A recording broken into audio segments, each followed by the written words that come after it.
अस्सलामुअलैकुम to everyone.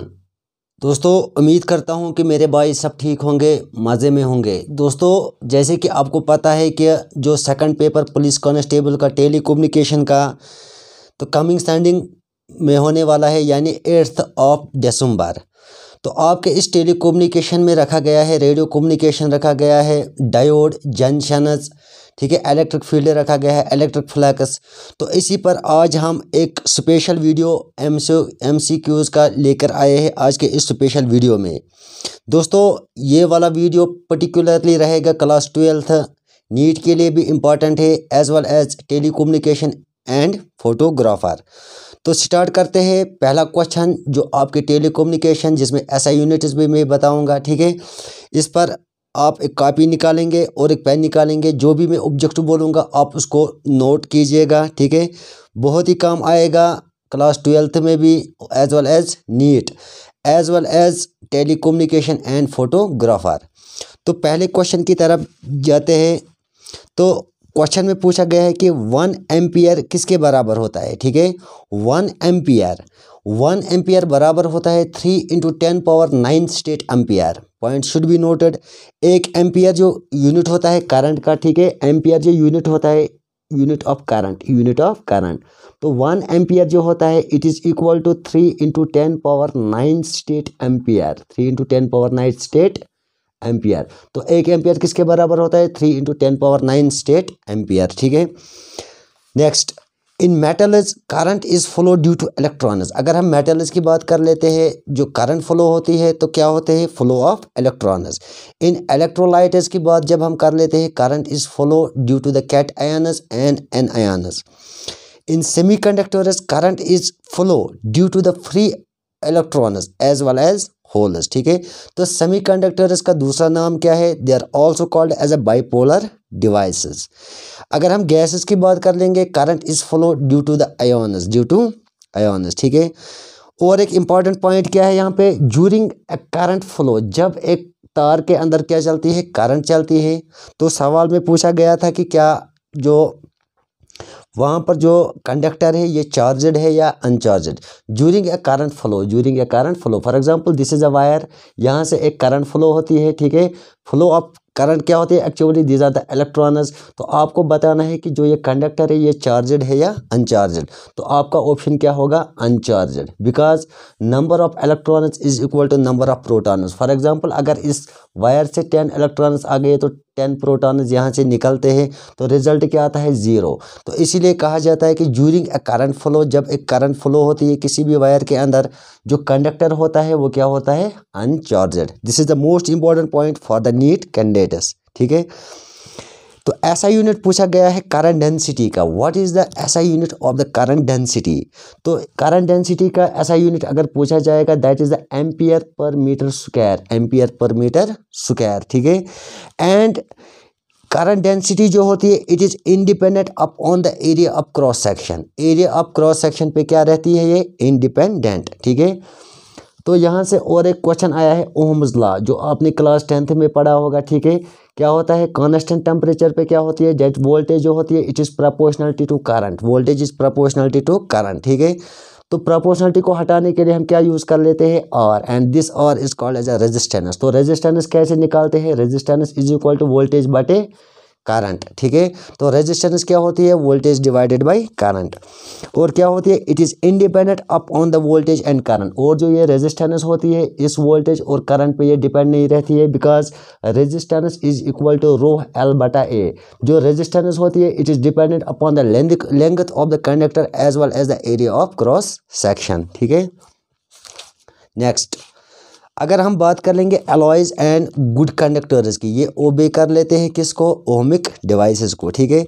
जो PN junction जो होता है, डायोड जो होता है, as well as the discharge tube, ये किस में आते हैं? नॉन, ये ओबे ओमिक डिवाइसेस को ओबे नहीं कर लेते हैं, ठीक है। अगर आपको रेजिस्टिविटी निकालनी होगी किसी भी मटेरियल की, तो resistance is equal to ρL/A। This is called as a resistivity, this is called as resistivity, ठीक है। एंड रेजिस्टेंस जो होती है it depends on the nature of the dimensions, nature of material and dimensions. जो resistance होती है ये depend कर लेती है nature of the material and dimensions. जो कंडक्टेंस जो होती है, conductance is a reciprocal of the resistance. So conductance is equal to 1/ρ, that is reciprocal of the resistance, that is called as a conductance. जो resistivity होती है अगर हम numerically देखेंगे, resistivity is numerically equal to the resistance. Resistance जो होती है numerically किसके बराबर होती है, रेजिस्टेंस के बराबर। तो रेजिस्टिविटी किसी भी मटेरियल की अगर आपको निकालनी होगी तो किस पे डिपेंड कर लेते हैं, resistivity of any material is only function of temperature, ठीक है। तो टेम्परेचर पे ही ये डिपेंड कर लेता है। ऐसा यूनिट अगर पूछा जाएगा रेजिस्टिविटी का, that is a ohm metre, that is ohm metre, ठीक है। तो अगर हम पीरियोडिक टेबल की बात कर लेंगे, एमंग ऑल द मेटल्स जो सिल्वर होता है it is the best resistivity among all the metals, ठीक है। तो सबसे जो रेजिस्टिविटी पावर जो होता है पीरियोडिक टेबल में वो किसका होता है, दैट इज द सिल्वर, ठीक है। If we double the cube box, अगर हम एक क्यूब बॉक्स ले लेंगे, इसको हम डबल कर लेंगे, ठीक है। तो एक क्यूब बॉक्स को अगर हम डबल कर लेंगे क्या होगा, if we double the cube box, resistance क्या होती है, चेंज होती है, लेकिन रेजिस्टिविटी क्या रहती है, सेम, ठीक है।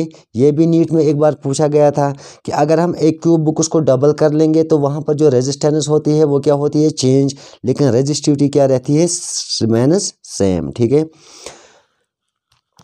इसके बाद हम बात कर लेते हैं लेबोरेटरी इंस्ट्रूमेंट्स को क्यों यूज़ किया जाता है, ठीक है। लेबोरेटरी इंस्ट्रूमेंट्स को इसलिए यूज़ किया जाता है बिकॉज जो रेजिस्टेंस रहती है remain is the unchanged, resistance remain unchanged, ठीक है। तो अगर करंट सेंसिटिविटी का क्वेश्चन पूछा जाएगा, इसका SI unit that is the red पर एम्पियर, रेड पर ampere. SI unit of the current sensitivity that is the red पर एम्पियर।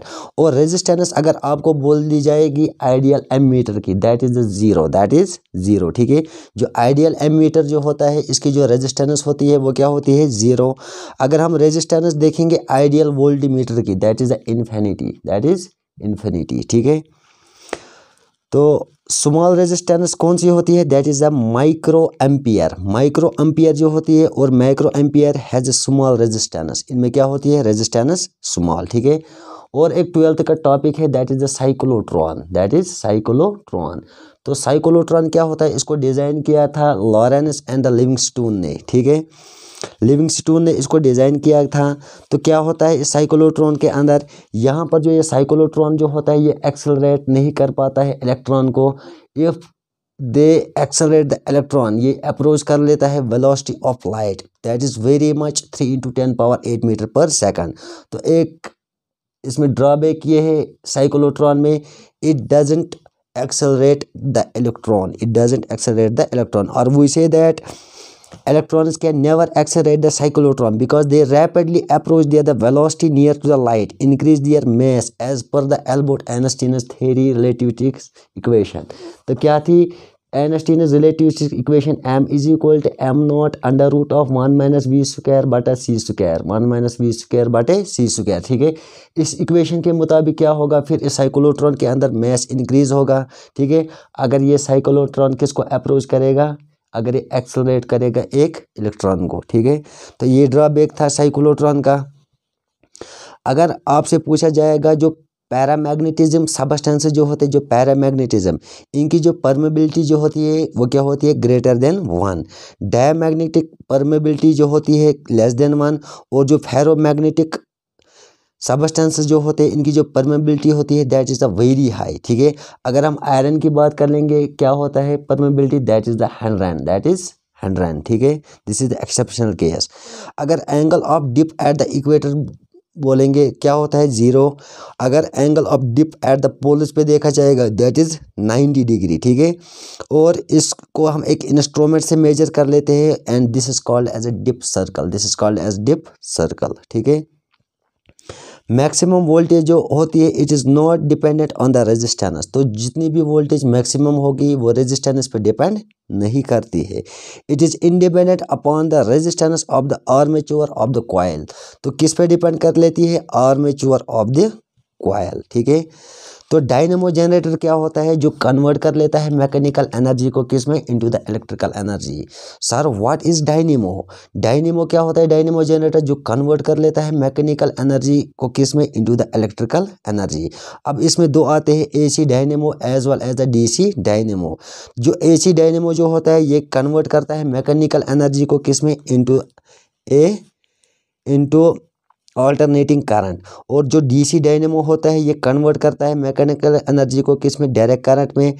और दोनों principles AC dynamo as well as a DC dynamo, इन दोनों का प्रिंसिपल क्या है, EMI, that is electromagnetic induction, electromagnetic induction. और ये इलेक्ट्रोमैग्नेटिक इंडक्शन का कॉन्सेप्ट दिया था फैराडे ने, ठीक है, Michael Faraday. Mutual induction and self induction, अगर म्यूचुअल इंडक्शन और सेल्फ इंडक्शन पे क्वेश्चन आएगा, दोनों को हम मेजर कर लेते हैं हेनरी में, ठीक है, they are both measured in the henry. इसके बाद पूछा गया इन सेटअप ऑफ ट्रांसफार्मर, जो ट्रांसफार्मर का प्रिंसिपल जो होता है, ठीक है, जो ट्रांसफार्मर का जो प्रिंसिपल होता है that is based on the mutual induction, that is based on the mutual induction. जो ट्रांसफार्मर जो होता है इसमें क्या होता है, setup up transformer as well as a setup down transformer, ठीक है।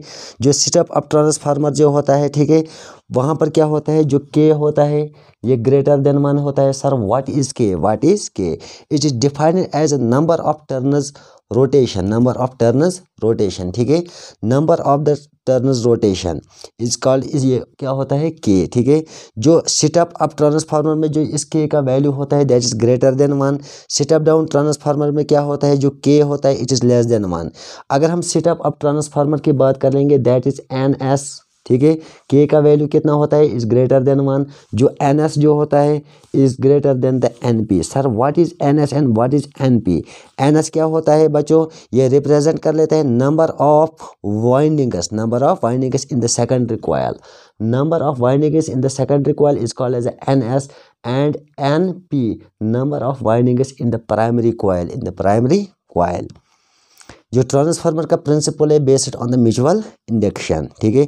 आइडियल ट्रांसफार्मर की जब हम बात कर लेते हैं, जो इनपुट पावर होता है is equal to output power.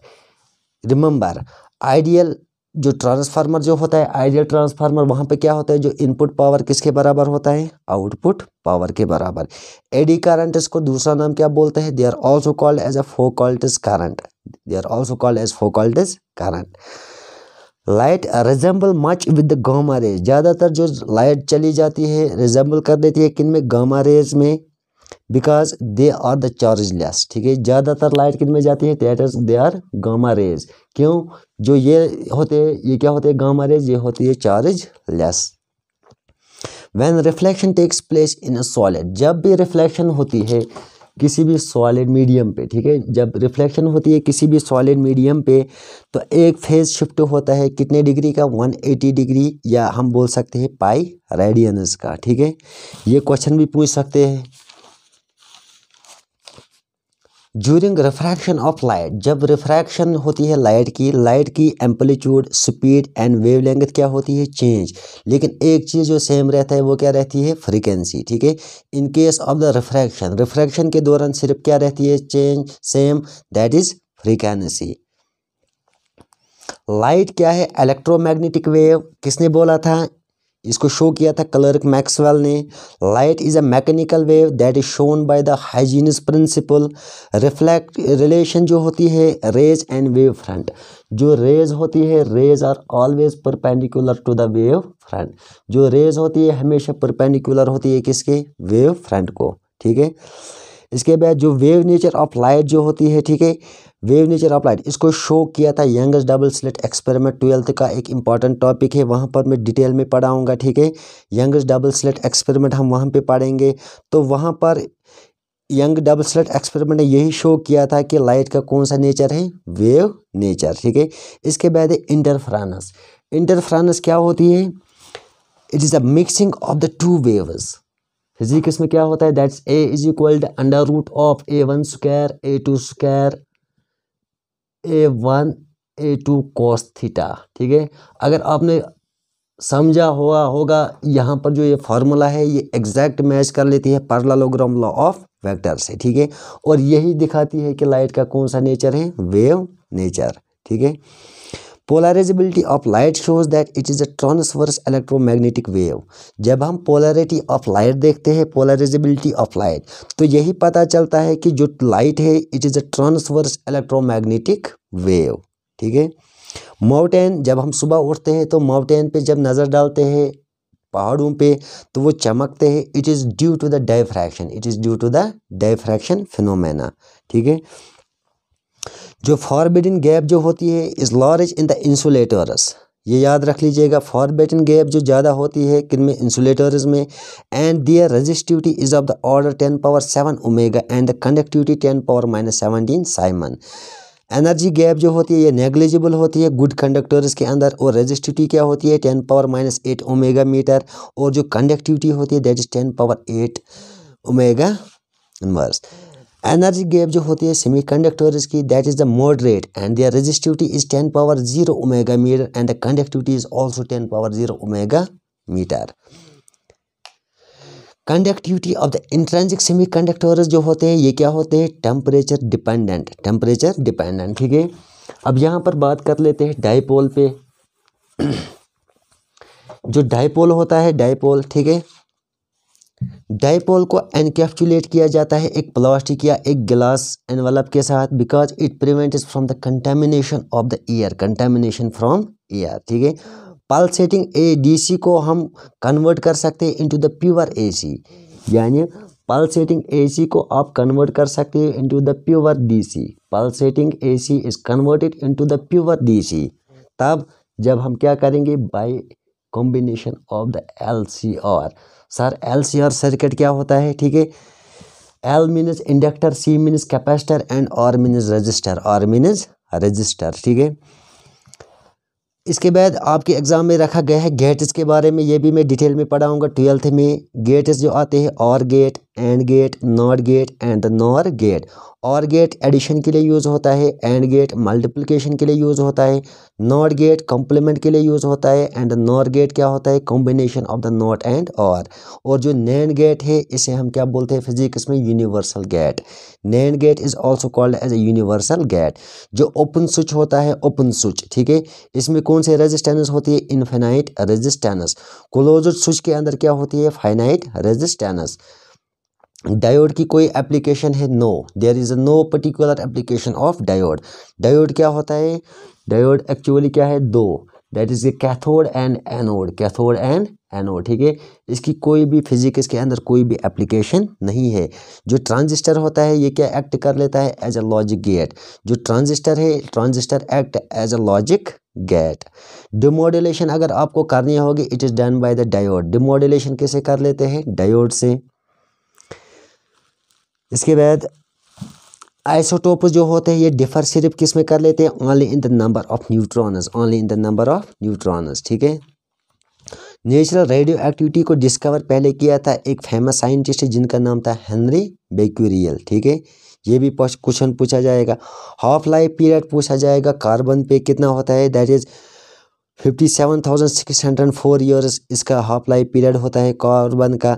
Gravitational force और इलेक्ट्रोमैग्नेटिक फोर्स कौन से लॉ ओबे करते हैं, इनवर्स स्क्वायर लॉ, ठीक है। जैसे आपको पता है कि F is inversely proportional to the R square, आपने पढ़ा होगा ग्रेविटेशनल लॉ, ठीक है। तो ग्रेविटेशनल फोर्स और इलेक्ट्रोमैग्नेटिक फोर्स दोनों इनवर्स स्क्वायर लॉ को ओबे करते हैं। वीक फोर्स जो होते हैं, वीक फोर्स और the strong 10⁻25 times than the gravitational force. जो वीक फोर्सेस होते हैं ये कितने स्ट्रॉन्ग होते हैं, 10⁻25 times than the gravitational force. और जो ये इलेक्ट्रोमैग्नेटिक फोर्स जो होता है it is 10⁻36 times stronger than the gravitational force. A nuclear force, nuclear force की जब हम बात कर लेते हैं, पाई मीज़ान जो होता है क्या होता है, field particle. Pi meson is the field particle, ठीक है। ये भी इंपॉर्टेंट पार्ट क्वेश्चन पूछा जाएगा।